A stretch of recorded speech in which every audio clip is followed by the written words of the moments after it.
ಇಂಧನ.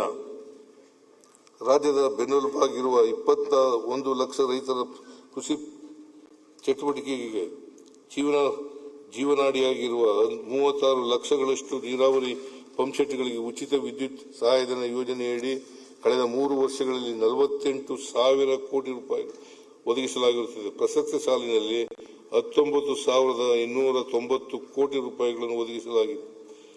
ಪಂಚ ಗ್ಯಾರಂಟಿ ಯೋಜನೆಗಳಲ್ಲಿ ಒಂದಾದ ಗೃಹ ಜ್ಯೋತಿ ಯೋಜನೆಯಡಿ ಇದುವರೆಗೆ 1.74 ಕೋಟಿ ಗ್ರಾಹಕರು ನೋಂದಾಯಿಸಿರುತ್ತಾರೆ. ಕಳೆದ 3 ವರ್ಷಗಳಲ್ಲಿ ಈ ಯೋಜನೆಗೆ 28,000 ಕೋಟಿ ರೂಪಾಯಿಗಳನ್ನು ಒದಗಿಸಲಾಗಿದ್ದು, ಪ್ರಸಕ್ತ ವರ್ಷದಲ್ಲಿ 10,578 ಕೋಟಿ ರೂಪಾಯಿಗಳನ್ನು ಒದಗಿಸಲಾಗಿದೆ. ಕುಸುಮ್ ಸಿ ಯೋಜನೆಯಡಿ ನೀರಾವರಿ ಪಂಪ್ಸೆಟ್ಗಳ ವಿಕೇಂದ್ರೀಕೃತ ಫೀಡರ್ ಸೌರೀಕರಣವನ್ನು ಕೈಗೊಳ್ಳಲಾಗಿದೆ.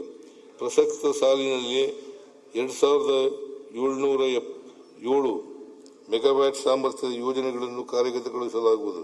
ಪ್ರಸಕ್ತ ಸಾಲಿನಲ್ಲಿ ರಾಜ್ಯ ಸರ್ಕಾರವು ಮುಖ್ಯಮಂತ್ರಿ ಸೌರ ಕೃಷಿ ಯೋಜನೆ ಎಂಬ ಹೊಸ ಯೋಜನೆಯನ್ನು ಕುಸುಮ್ ಸಿ ಮಾದರಿಯಲ್ಲಿ ಜಾರಿಗೆ ತರಲಿದೆ. ಈ ಯೋಜನೆಯಡಿಯಲ್ಲಿ ಕೆಪಿಟಿಸಿಎಲ್ ಉಪಕೇಂದ್ರಗಳಲ್ಲಿ ರಿನ್ಯೂವಬಲ್ ಎನರ್ಜಿ ಸರ್ವಿಸ್ ಕಂಪನಿ ಮಾದರಿಯಲ್ಲಿ ಅಂದಾಜು 10,500 ಕೋಟಿ ರು ವೆಚ್ಚದಲ್ಲಿ 3,000 ಮೆಗಾವ್ಯಾಟ್ ಕ್ಷಮತೆಯ ಸೌರ ವಿದ್ಯುತ್ ಸ್ಥಾವರಗಳನ್ನು ಪ್ರಾರಂಭಿಸಲಾಗುವುದು. ಕೆಪಿಟಿಸಿಎಲ್ ವತಿಯಿಂದ ಪ್ರಸರಣ ಜಾಲವನ್ನು ವೃದ್ಧಿಸಲು 25-26ನೇ ಸಾಲಿನಲ್ಲಿ 100 ಹೊಸ ಉಪಕೇಂದ್ರಗಳನ್ನು ಸ್ಥಾಪಿಸಲು ಕ್ರಮ ಕೈಗೊಂಡಿದ್ದು, 2026-27ನೇ ಸಾಲಿನಲ್ಲಿಯೂ ಸಹ 100 ಹೊಸ ಉಪಕೇಂದ್ರಗಳನ್ನು ಸ್ಥಾಪಿಸಲು ಉದ್ದೇಶಿಸಿದೆ.